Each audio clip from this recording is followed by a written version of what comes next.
کہ دیکھیے انسان کسی اور کے ظاہر کو دیکھ کر یہ سمجھتا ہے کہ اس کے پاس مجھ سے اچھی چیز ہے، لیکن اگر آپ اس کے دل کی جا کر کے پوچھیں تو پتا چلے گا کہ جو دکھ آپ کے ہیں اس سے کہیں زیادہ دکھ اس کے ہیں جو آپ کو آپ سے اچھا سمجھ میں آ رہا ہے۔ اگر آپ حضرات برا نہیں مانیں اور اہل علم برا نہ منائیں تو مجھے یہاں پر ایک چھوٹا سا آرٹیکل کا خلاصہ پیش کرنا ہے کہ اس وقت سب دکھی ہے، کوئی سکھ میں نہیں ہے، بلکہ یہ کہوں آپ کو کسی ملک کے وزیر اعظم کی زندگی کو لے لیں کہ جو ملک کا وزیر اعظم ہو، کسی ملک کی بات کرتا ہوں، اپنے ملک کی صرف بات نہیں کرتا، کسی ملک کے وزیر کی بات لے لیں، صدر کی بات لے لیں، کپڑے اچھے ہیں، لباس اچھے ہیں، تقریریں گھمنڈ سے بھرپور ہے، لیکن اگر وہ ان کے بستروں پہ لیٹتے ہیں تو جتنی سکون کی نیند فٹ پاتھ پر بستر جو بغیر بستر کے مفلسوں کو اور غریبوں کو آ جاتی ہے، اتنی سکون کی نیند یہ تخت والوں کو نہیں آتی، سیکورٹی میں بھی ان کو جو ہے وہ نیند نہیں آتی سکون کی، ہر گھڑی خطرہ ہے، ہر گھڑی بے چینی ہے، اور سب کو بے چینی، کسی کو کم کسی کو زیادہ۔ ایک آرٹیکل کا خلاصہ یہ پیش کرنا چاہتا ہوں، انسان اس کو دیکھ کر سوچے کاش میں ویسا ہوتا۔ ایک بات تو ہمیشہ یاد رکھنا، کبھی کسی کے متعلق دیکھ کر یہ دعا مت کرنا کہ کاش میں ویسا ہوتا، اس کے اندرون کے بارے میں ہمیں خبر کیا ہے۔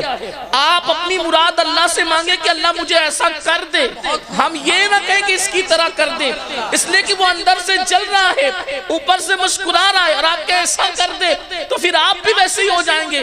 اس لیے کسی کو دیکھ کر یہ نہ کہیں، کہنے والے کہتے ہیں میرے ہونٹوں پہ دکھاوے کا تبسم ہے مگر، میرے ہونٹوں پہ دکھاوے کا تبسم ہے مگر میری آنکھوں میں اداسی کے دیے جلتے ہیں، پوری دنیا بے چین اور بے قرار ہے۔ وہ جس آرٹیکل کا خلاصہ پیش کرنا چاہتا تھا وہ یہ ہے، ایک مرتبہ ایک کوہ ڈال پر بیٹھا اور اس کوے نے دیکھا کہ کوے کے سامنے ایک بگلا ہے جو کسی دریا سے پانی پی رہا ہے۔ چمکتے ہوئے بگلے کو دیکھ کر وہ بگلے کے پاس گیا، وہ کوے نے کہا یار تم کتنے اچھے ہو، کتنے خوش نصیب ہو، کتنے خوبصورت ہو، یہ میرا کالا رنگ دیکھو، میری چونچ بھدی بھدی دیکھو، میں کیسا ہوں یار، تم کتنے اچھے ہو۔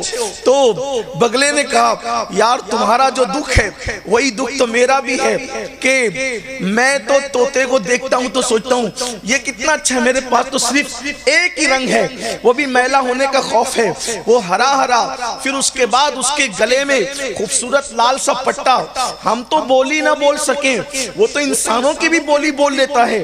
کبھی آپ نے طوطا دیکھا ہے؟ ذرا جا کر کے دیکھو، اس کے پاس تو دو دو کلر ہے، دکھ اس کو بھی تھا۔ اس کے بعد وہ چلا کوہ طوطے کے پاس پہنچا، طوطے سے کہا یار تم تو بڑے خوبصورت ہو، میں تو سمجھتا تھا کہ بگلا بڑا خوبصورت ہے۔ ایسے میں طوطے نے کہا جو دکھ آپ کا ہے، جو دکھ بگلے کا ہے وہی دکھ میرا بھی ہے، اس لیے کہ میرے پاس تو صرف دو ہی کلر ہے، میرے پاس صرف دو ہی کلر ہے۔ وہ مور کو نہیں دیکھتے، اس کے تو ہر پر کے اندر ایک خوبصورت سی ڈیزائن ہے، بڑی حسین ڈیزائن ہے۔ کوے نے بڑی سادگی سے پوچھا یار وہ مور کہاں ملے گا؟ وہ کہا دیکھو مور آپ کو چاہیے نا تو آپ جا کر کے دیکھیں وہ چڑیا گھر میں رہتا ہے۔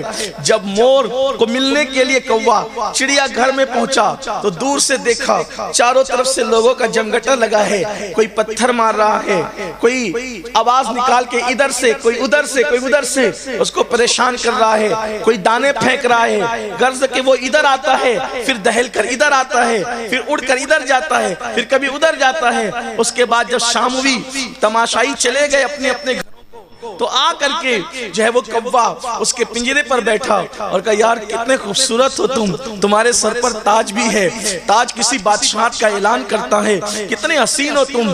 مور نے روتے ہوئے کہا دیکھو میں کتنا دکھی ہوں یہ میں جانتا ہوں، آپ کے پاس رنگ نہیں ہے، آپ کے پاس حسن نہیں ہے، آپ کے پاس جمال نہیں ہے، لیکن میری طرح قید بھی تو نہیں ہے، اتنی خوبصورتی کو میں کیا کروں جس سے میرے دل کو قرار نہیں ہے، اس لیے کہ تم جہاں چاہتے ہو اڑ سکتے ہو، جہاں چاہتے ہو جا سکتے ہو، جس سے چاہتے ہو مل سکتے ہو.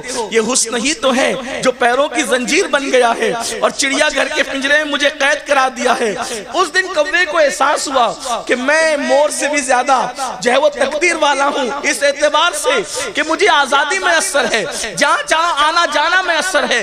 تو میرے عزیزوں سب کا دکھ ایک ہے، پتہ چلے یا نہ پتہ چلے، دولت مند بھی بے چین ہے، مالدار بھی بے چین ہے، غریب بھی بے چین ہے، مفلس بھی بے چین ہے.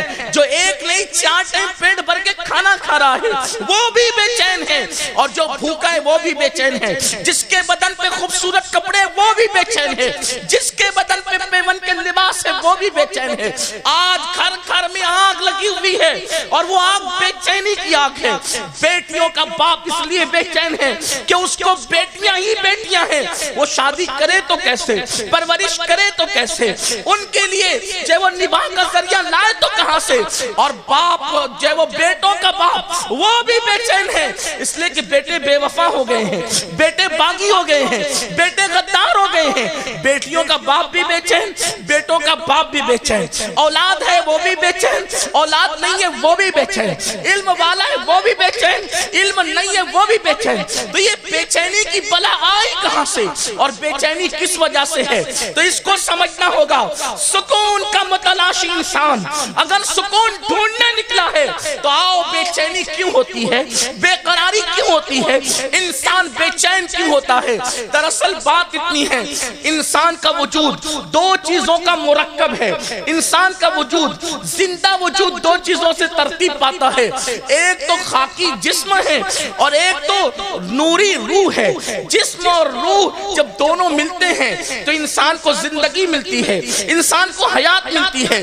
جسم بنائے خاک سے، روح بنی ہے نور سے، اور پھر روح جو ہے وہ اللہ کی طرف سے عالم بالا سے آئی ہے. اللہ کا فرمان ہے وَنَفَخْتُ فِي مِن رُوحِي، تو میں نے انسان کے اندر اپنی روح کو جلوہ گر کیا، اپنی روح کو ڈال دیا.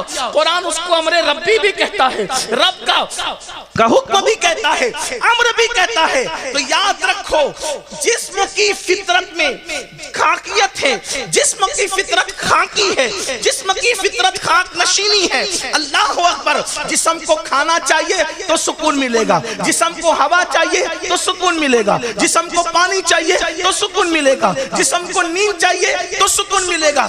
لیکن جسم کے پرسکون ہونے سے کبھی انسان پرسکون نہیں ہوتا جب تک کہ روح پرسکون نہ ہو. سکون کے لیے روح کا سکون ضروری ہے. روح پرسکون ہوگی تو انسان بھی پرسکون ہوگا. میرے پیارے آقا علیہ السلام کے پیارے دیوانوں، تو یہ جو روح ہے، روح یہ آئی ہے عالم بالا سے، اللہ کی طرف سے. تو اس کو سکون کس طرح ملتا ہے؟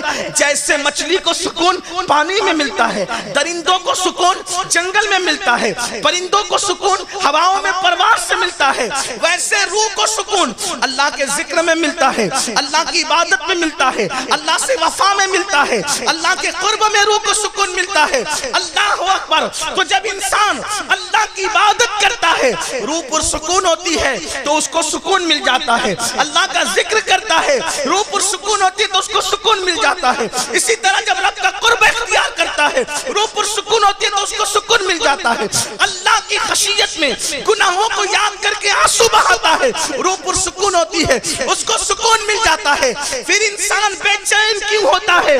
جب انسان گناہ کرتا ہے، جب انسان آوارگی کرتا ہے، جب انسان عیاشی کرتا ہے تو روح بے قرار ہوتی ہے، اور جب روح بے قرار ہوتی ہے تو انسان کا پورا وجود بے قرار ہوتا ہے. انسان بے قراری کا شکار ہو جاتا ہے. جیسے مچھلی کو اگر پانی سے نکال کر مخملی گدے پر ڈال دیا جائے تو بتاؤ گدا تو مخمل کا ہے لیکن کیا مچھلی کو سکون مل سکتا ہے؟ مچھلی کو اطمینان مل سکتا ہے؟ نہیں نہیں. مچھلی کی قرارگاہ، مچھلی کی سکون گاہ واللہ اکبر مخملی گدے نہیں ہیں، نرم نرم بستر نہیں ہے، بلکہ مچھلی کے لیے سکون پانی ہی میں ہے. اگر آپ پرندے کو نکال کر سونے کے پنجرے میں قید کر دے تو بھی اس کو وہاں سکون نہیں ملے گا، کیونکہ سونے کا پنجرہ اس کی جگہ نہیں. کھلی فضاؤں میں پرواز کرنا یہ اس کی جگہ ہے، اس کو سکون وہاں ملے گا.